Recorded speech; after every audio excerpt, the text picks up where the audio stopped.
Welcome to today's edition of What is True? A YouTube channel hosting debates about some of life's biggest mysteries and most important questions. The emphasis of these debates is on being completely fair to both sides, and on being very brief. I am your host, Russell Blake.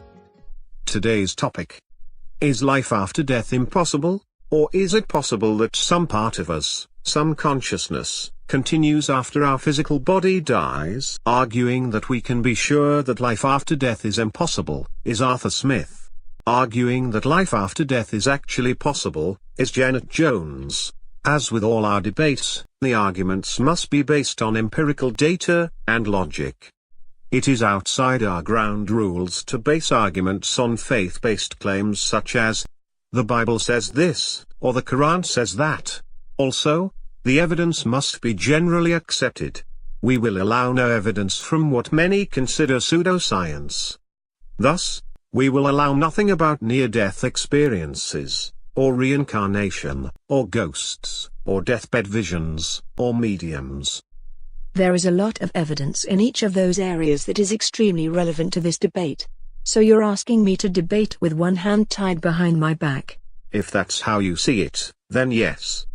There is a time and a place for debating each of those topics, but the time is not now, and the place is not here. They are each controversial topics unto themselves. Arguing about them today would not be helpful. Thus, today's arguments must be based on evidence that is generally accepted. Okay, fine. Even with these unfair ground rules, I will still win the debate. Easily. I like your confidence, Janet. So let's start. Arthur, you say that there is no chance that there is life after death. Why? Because life after death is impossible under the laws of physics. You see, physics governs all aspects of consciousness, through the functioning of the brain. Vision, hearing, speech, memory, reasoning, thought, emotions, you name it. It's all based on brain functioning, which in turn is based entirely on physics. The laws of physics hold that, to the extent brain function is impaired, consciousness is impaired right along with it. In other words, destroy a particular part of the brain, and you lose a particular part of consciousness. Can you give me an example? I can give you lots of examples. Damage the auditory cortex in the temporal lobe, and there goes your ability to hear. Damage the occipital lobe, at the back of the brain, and there goes your sight. And so on and so on and so on. But sight and hearing, obviously these are hugely important, but they are not at the center of what it is to be me. Don't you agree? They are not my personality, my sense of being a person. In your opinion, is the real me also shackled to the brain's functioning? Yes. Anyone who thinks that his personality transcends brain chemistry, can quickly and easily find out that he is wrong.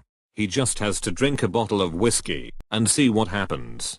And, as for one's core personality, one of the saddest tragedies in this world is when people lose their personality, through Alzheimer's disease for example. And what is it that physically happens with these afflictions? Neurons in the brain are damaged. When neurons are damaged, consciousness is damaged right along with it. You see, here's an analogy. Consciousness is like a symphony, where many parts of the brain work together, like musical instruments playing together in a symphony.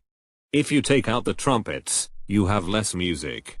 Remove the percussionists and it is quieter still. We would consider someone to be a lunatic if they believe that, if all the instruments in the symphony are silenced, then the music will magically come back on, at full blast. It doesn't make any sense.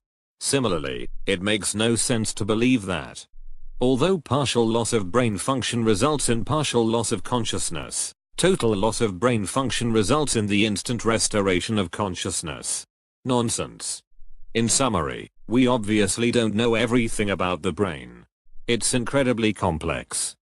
But we know enough to be certain that everything we associate with consciousness is the result of brain functioning. When brain functioning ends, so does every aspect of consciousness. Therefore, life after death, some form of consciousness after death, is impossible. Arthur, thank you. Clear, concise, and simple. But, is it compelling? Janet, You do not think it is compelling. You hold that the evidence shows life after death to be quite possible. Why do you think this?